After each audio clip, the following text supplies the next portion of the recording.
नमस्कार। मैं Shrimati Mamta Lakra, assistant professor home science department, Holy Cross women's college, Ambikapur. मैं आज MSc home science human development के सेमेस्टर सेकेंड के अंतर्गत course title nutrition for health of women and children के unit 5 topic malnutrition पर चर्चा करूंगी। आइए आज हम कुपोषण माल न्यूट्रिशन संबंधी कुछ अध्ययन करें। कुपोषण को समझने से पहले हम देखें कि पोषण क्या है। भोजन के द्वारा पोषण मिलता है। इसके संबंध में कुछ परिभाषाएं दी गई हैं, जिसमें कि पहली परिभाषा है डॉक्टर टर्नर डीएफ के अनुसार। इन्होंने बताया पोषण उन विभिन्न क्रियाओं का संयोजन है जिनके द्वारा कोई भी जीवित प्राणी भोज्य पदार्थों को प्राप्त कर पोषक तत्वों का उपयोग शारीरिक कार्यों को संपन्न करने के लिए, वृद्धि के लिए तथा इसके घटकों के पुनर्निर्माण के लिए करता है। दूसरी परिभाषा हम देखेंगे जेई पार्क तथा के पार्क के अनुसार। पोषण का अभिप्राय उस शक्तिमान प्रक्रिया से है जिसमें लिए गए भोजन का उपयोग शरीर को पोषण प्रदान करने के लिए किया जाता है। इस तरह से भोजन का पोषण से परिपूर्ण होना आवश्यक होता है, जिससे व्यक्ति का स्वास्थ्य भी उत्तम बना रहे और शरीर के पोषण का स्तर भोजन द्वारा प्राप्त पोषण पर निर्भर करता है। जिस प्रकार का भोजन लिया जाता है उसके आधार पर ही उत्तम पोषण, अपर्याप्त पोषण व अत्यधिक पोषण की स्थितियां देखी जाती हैं। पहला देखेंगे हम उत्तम पोषण या गुड न्यूट्रिशन। उत्तम या पर्याप्त या उचित पोषण का तात्पर्य पोषण के उस स्तर से है जिसमें शरीर स्वस्थ रहता है तथा उसकी कार्यक्षमता शारीरिक और मानसिक रूप से संतुलित रहती है। और ऐसा तभी संभव है जब भोजन में सभी पोषक तत्व सही मात्रा, अनुपात और संतुलन में हो तथा शरीर में उनका उचित उपयोग हो सके। दूसरा हम देखेंगे अपर्याप्त पोषण, अंडर न्यूट्रिशन। यह एक प्रकार का कुपोषण है जिसमें भोजन मात्रा व पोषक तत्वों की दृष्टि से शरीर की आवश्यकता के अनुरूप नहीं होता। परिणाम स्वरूप पोषणहीनता जनित रोग देखे जाते हैं। तीसरा है अत्यधिक पोषण, ओवर न्यूट्रिशन। यह भी एक प्रकार का कुपोषण है जिसमें शरीर की आवश्यकता से अधिक मात्रा में भोजन ग्रहण किया जाता है और परिणाम स्वरूप मोटापा व उससे संबंधित अन्य बीमारियां देखी जाती हैं। अतः स्वास्थ्य व भोजन दोनों एक दूसरे पर आधारित हैं। स्वस्थ रहने के लिए जो चीज़ों की आवश्यकता है उनमें सबसे प्रमुख भोजन ही है। उचित भोजन से व्यक्ति का उचित पोषण होता है और पोषण का स्तर उत्तम होने पर ही व्यक्ति पूर्ण रूप से स्वस्थ बन जाता है। इसलिए कहा गया है कि उत्तम पोषण से उत्तम स्वास्थ्य प्राप्त किया जा सकता है। अब हम देखेंगे कुपोषण क्या है। कुपोषण संबंधी उसका अर्थ हम देखेंगे। सर्वप्रथम हम देखते हैं कि यूनिसेफ के रिपोर्ट के अनुसार यह देखा गया है कि दुनिया में करीबन 70 करोड़ बच्चे कुपोषण का शिकार हैं और भारत में लगभग 50% बच्चे कुपोषण का शिकार हैं। हम देखते हैं कुपोषण का क्या अर्थ है।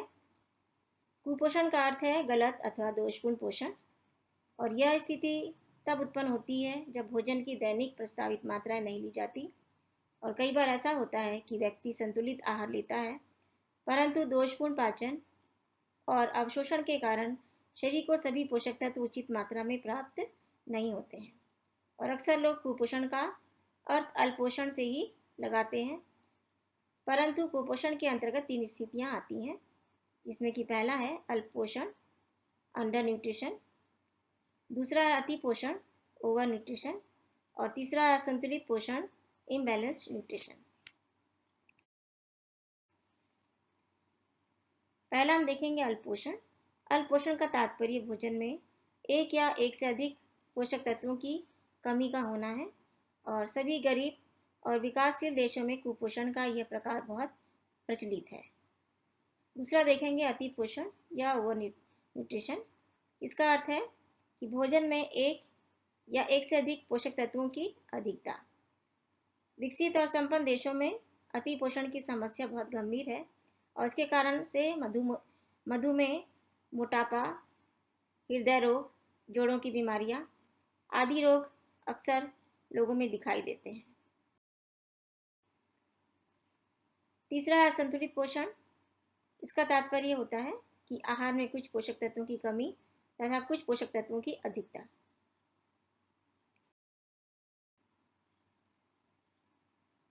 अब हम देखेंगे कुपोषण के प्रमुख कारण, जो कि निम्नलिखित है, जिसमें कि पहला है गरीबी कुपोषण का सबसे बड़ा कारण है और गरीबी के कारण भोजन मात्रा और गुणवत्ता दोनों ही दृष्टि से अपर्याप्त रहता है और भारतवर्ष में इस प्रकार की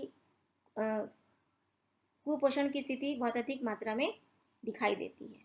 दूसरा है पोषण के ज्ञान का अभाव भी कुपोषण का एक कारण है, जिसके रहते संतुलित आहार का नियोजन नहीं हो पाता है। अर्थात लोगों में अज्ञानता के कारण किस प्रकार से भोजन का नियोजन करना है और संतुलित आहार लेना है, इसके बारे में जानकारी नहीं होने के कारण से भी कुपोषण की स्थिति दिखाई देती है। तीसरा है खान पान संबंधी अविश्वास और दोषपूर्ण रीति रिवाजों के कारण भी कुपोषण देखा जाता है। अर्थात बहुत सारे ऐसे रीति रिवाज हैं भारत में, जिसके कारण से लोग जो है सही भोजन का उपयोग नहीं कर पाते हैं और जिसके कारण से कुपोषण की स्थिति दिखाई देती है। अगला है पाचन संबंधी विकारों के कारण भी कुपोषण हो सकता है। कई बार ऐसा होता है कि कुछ ऐसी पाचन संबंधी गड़बड़ी के कारण से भी कुपोषण का शिकार व्यक्ति हो जाता है। अगला है कि महिलाओं और लड़कियों में कुपोषण पुरुष और लड़कों की अपेक्षा अधिक होता है। अर्थात असमानता के कारण से या अशिक्षा के कारण से, पक्षपातपूर्ण व्यवहार के कारण से इस प्रकार का कुपोषण जो है वो हमारे भारतवर्ष में अधिकतर दिखाई देता है और जिसके कारण से हमारे समाज में महिलाओं की जो स्थिति है वो निम्न स्तर की दिखाई देती है। अगला है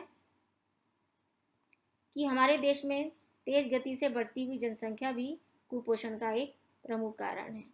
अधिक जनसंख्या होने के कारण से लोगों को एक उचित पोषक तत्वयुक्त आहार की प्राप्ति नहीं हो पाती है। इसके कारण से हम देखते हैं कि कुपोषण की स्थिति दिखाई देती है। अगला है कृषि संबंधी नवीन उपकरणों का अभाव, खाद्यान्न संग्रहित करने के उत्तम साधनों का अभाव भी कुपोषण का कारण होता है, क्योंकि हमारे देश में खाद्यान्न उत्पादन तो बहुत होता है लेकिन उसे संग्रहित सही तरीके से नहीं किया जाता है। इसके कारण से देश में खाद्यान्न की समस्या बन जाती है और यहाँ पे कुपोषण की स्थिति दिखाई देती है।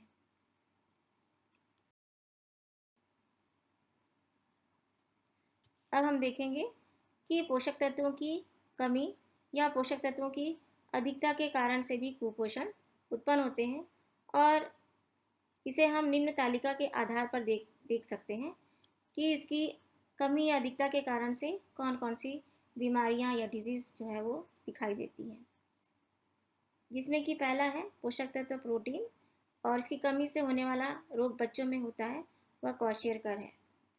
दूसरा है कार्बोहाइड्रेट और प्रोटीन, इन दोनों की कमी से हम देखते हैं कि वयस्कों में उनका वजन कम हो जाना और बच्चों में मरासमस नामक बीमारी दिखाई देती है और अधिकता होने पर मोटापा दिखाई देता है। तीसरा है विटामिन ए की कमी से रतौंधी और त्वचा संबंधी बीमारियां और नेत्र संबंधी दोष जो है दिखाई देते हैं और अधिकता होने पर हाइपरविटामिनोसिस ए की बीमारी दिखाई देती है। चौथा है विटामिन सी, इसकी कमी से स्कर्वी नामक बीमारी दिखाई देती है।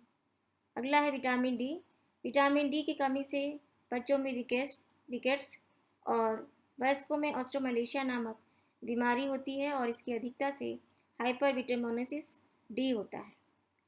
अगला है विटामिन ए की कमी से प्रजनन क्षमता की कमी हो जाती है। विटामिन के, इसकी कमी से रक्त जमने में अवरोध या थक्का बनने में कमी हो जाती है।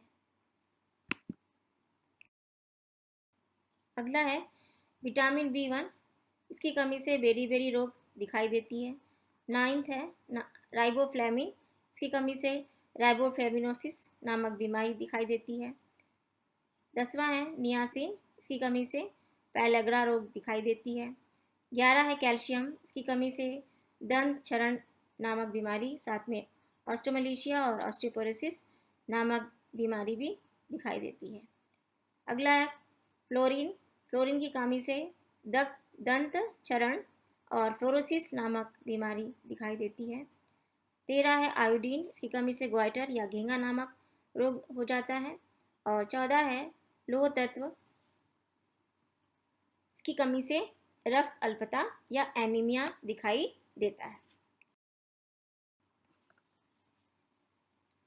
अतः अपर्याप्त पोषक तत्वों से अल्पपोषण या कुपोषण की स्थिति उत्पन्न हो जाती है और सभी विकासशील देशों में जहाँ गरीबी, अज्ञानता तथा निम्न आवासीय व्यवस्था रहती है, वहाँ तरह तरह के संक्रमण और रोग आए दिन लोगों में होते रहते हैं। और ये संक्रमण न केवल पोषण के स्तर में गिरावट लाते हैं, वरन इनके रहने से व्यक्ति अपने कार्य पर भी लगातार अनुपस्थित रहता है और जिसके कारण से उसके आय में भी कमी हो जाती है और गरीबी के कारण वह अच्छा और पौष्टिक भोजन लेने में असमर्थ होता है और इस तरह से गरीबी और अल्पपोषण या कुपोषण का विषम चक्र लगातार चलता रहता है। अल्पपोषण के निम्नलिखित लक्षण दिखाई देते हैं, जिसमें कि पहला है कि व्यक्ति सजग नहीं दिखाई देता, वह सक्रिय तथा प्रसन्नचित भी नहीं रहता है। दूसरा, वह हमेशा थका थका सा महसूस करता है और किसी भी कार्य को करने में उसकी विशेष रुचि दिखाई नहीं देती है। कि उसकी लंबाई और उम्र के अनुरूप उसका वजन नहीं रहता है और उसका वजन सामान्य से कम रहता है। चौथा है त्वचा कांतिहीन और पीली दिखाई देती है। 5वां, आंखें कांतिहीन या चमकहीन रहती हैं और थकान से भरपूर रहती हैं। 6वां है कमज़ोर दांत होते हैं, पीले पीले मसूड़े और उनसे कभी कभी उससे रक्तस्राव भी होता है। 6वां, बाल रूखे और चमकहीन रहते हैं और आसानी से झड़ भी जाते हैं। अगला, पाचन क्रिया सामान्य नहीं रहती है और अक्सर कब्ज और अपचन बना रहता है और भूख भी सामान्य से कम लगती है। अगला है रोग प्रतिरोधक क्षमता घट जाती है, जिसके परिणाम स्वरूप तरह तरह के संक्रमण और जल्दी जल्दी दिखाई देखे जा सकते हैं। अगला है कि व्यक्ति उदासी, निराशा और अवसाद में डूबा रहता है और ध्यान को एक जगह केंद्रित करने की क्षमता भी उसकी कम हो जाती है। इस प्रकार अल्पपोषित या कुपोषित व्यक्ति स्वयं अपने लिए, परिवार के लिए, समाज के लिए तथा संपूर्ण राष्ट्र के लिए कोई विशेष योगदान नहीं दे पाता है।